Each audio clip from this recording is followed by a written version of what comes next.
I am sensing straight away in this reading that there is a lot of conflict around you and a specific person.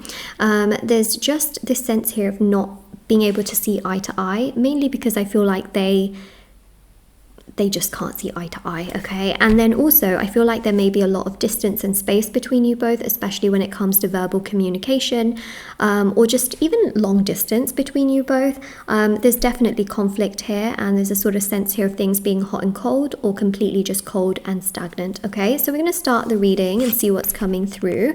That's really what you're dealing with right now, and I'm sorry that you're dealing with this. It's obviously not a nice situation to have going on in your life. It's definitely a very frustrating one. And you know what's really interesting is that I do see you, whether you're male or female, you know, I read energies in tarot, not specifically genders.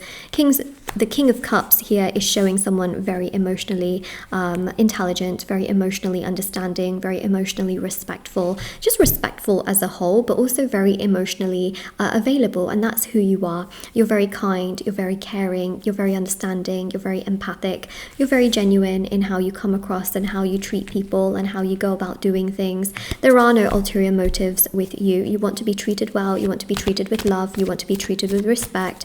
You expected a lot more from this person, okay? So the King of Cups here shows that you are a very strong and courageous person, and ultimately what you've been dealing with is this. This is you, and this is them. Okay, you can see there's a stark difference here. This person, I feel like they're at war with themselves, okay? They're at war with themselves, and in the midst of you trying to understand them in order to try and do good towards them, they drag you into their war, and then you feel hurt. You feel literally betrayed, right? And that's what happens, okay? It's what happens when,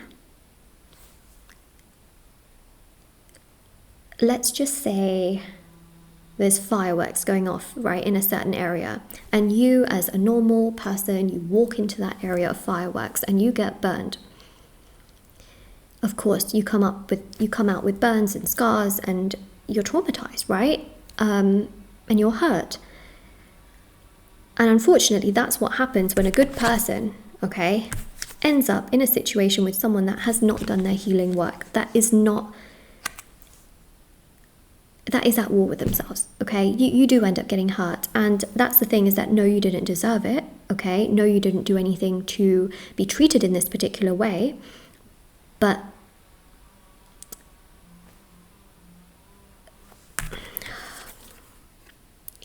it is part of it, okay? I was trying to give an analogy, and it's the best way I can do it, but the Hanged Man here really does go to show as well, you're a very peaceful person, and unfortunately, you know, even the King of Cups, very peaceful, right? And so when peace goes into chaos, very rarely does that peace kind of come out feeling peaceful, okay? So this is what you need to know in regards to who you were around. Now, if this resonates with you so far, please like this reading for the fact that it's a synchronicity. It's not a coincidence.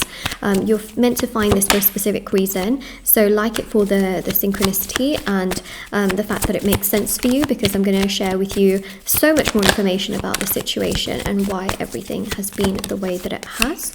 Okay, so first and foremost, this is such a big deck of cards. I wish they made it smaller, because my hand physically, it hurts so much to actually shuffle. I'm going to shuffle it this way. It's not the best way to shuffle the cards, which is why I'm not so happy about this. Okay.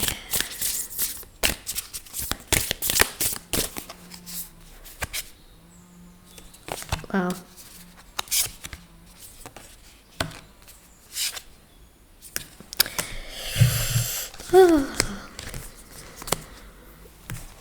Wheel of Fortune, Five of Swords, and the Page of Cups, okay? This person is going to make a return. Now, the interesting thing here is that they will deal with many people, okay? As you know, this person is at war with themselves. Turns out they're not just at war with themselves, they're at war with many, many people. Okay, they have co-workers, friends, perhaps even family members that they project this kind of energy onto you.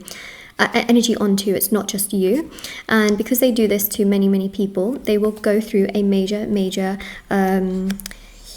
lesson. I think the word here is lesson, because other people will be like, how dare you treat me like this? How dare you do this? Look at yourself. I'm seeing these kinds of words come up where people will start to insult your person and try to throw back that energy that your person was throwing onto them by being, you know, maybe inconsistent, not very communicative. Maybe they were deflecting, you know, and basically putting onto your person what they did onto them through their unhealed trauma, right? So then all these people will sort of go up to your person and be like, you know, you need to look at yourself, you need to heal yourself, you need to not be so mean, you not be so rude. Your person eventually will get the picture, okay, because they will be shaken so much to get that picture that they have to work on themselves.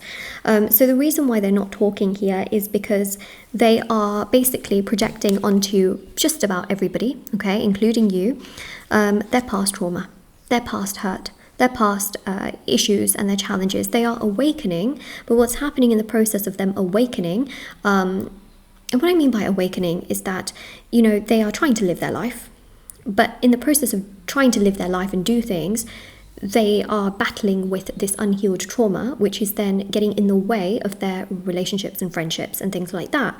And they aren't properly healing it. So obviously healing needs to happen. And the most powerful version of healing is shadow work healing. So there is here this energy of make a decision.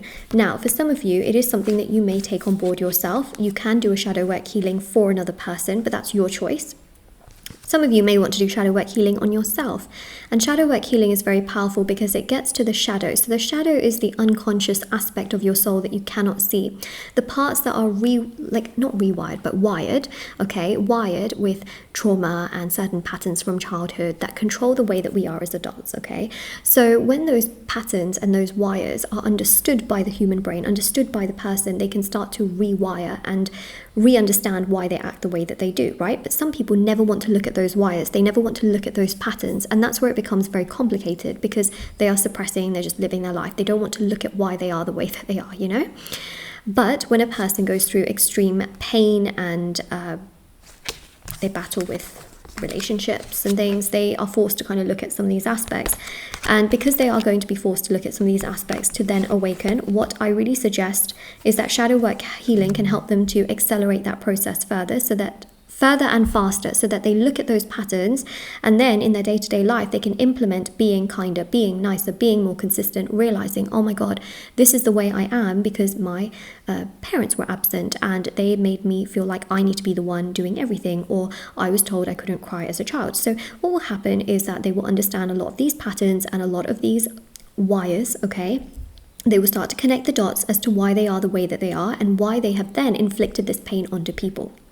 This then allows them to really do a lot of soul searching and to realize in their reality and their day-to-day life what the heck they're doing.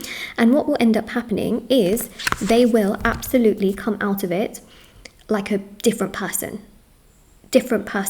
We've got bountiful harvest. And, you know, so it's really about making that decision whether it's something you want to do for this person. I do believe that they need shadow work healing. Unfortunately, people don't always take that upon themselves to do, especially when they've been this hurt and this traumatized. You know what I mean? It's just one of those things. Like, you are someone who has a lot of empathy, right? You would take it upon yourself to do a lot of self-work. You would. You're dealing with someone who's very different. Someone like this, for them to just have that light bulb moment of, I'm going to do shadow work healing. It's a bit more difficult. That's why I feel like they need spiritual help in order to do it. And that's why I have the rituals, because for people that just don't sort of do it themselves or don't really think that there's a benefit and they don't want to spend that kind of money on it, it's one of those things. But if it's something you want to do for your person, I do think that it can be really worth it, okay? So with that being said, there was another message card. Okay, this is the one. It says here, ideal course of action. I mean, it's literally just what I spoke about, right? Healing is really the answer to everything in life. It's also the answer to the law of attraction. Why? Because when you manifest the things that you want in your life, it's happened because you have created detachment. Detachment is healing, okay? And the law of attraction works when you know what you want, but you're okay without it. So really the main thing here is that they themselves will live a beautiful life. They will be okay, and they can come into your life and they can give you these beautiful things. They can be a lot nicer, a lot kinder. They can realize what they've done. Yes, it can happen. We have here the Wheel of Fortune, okay, as a tarot card to show that immense amount of change. But they do need help with it. And that's the thing that I'm really seeing here, is that this is a person who doesn't necessarily realize, you know, in their life what they should be working on. They don't have that spiritual understanding. And I think that, you know, when someone has grown up in the way that they have been perhaps told that, you know, they may not even believe in spirituality. You're right. They may not even believe in healing. They don't know what that is. They don't know in goodness, right? Because maybe they've just dealt with a lot of really bad people, and perhaps their parents haven't, you know, raised them to understand their emotions. Yeah. So it's a tough one. This is a triggering reading, I'm sure, but that would be the ideal course of action, is shadow work healing for this person. But that's your choice, whether you choose to kind of do that for them, with them, or not. But even for yourself as well, if you're really struggling emotionally, if mentally, spiritually, you know, and you've had a lot of grief, trauma, sadness, heartbreak, pain, a shadow work healing would be amazing. But everything's linked down below. There's lots of different types of healings and rituals and services that I offer, but no pressure to purchase, okay? Everything's always there. I get lots of questions, which is why I mention it in the readings as well. But yeah, I'll see you all very soon.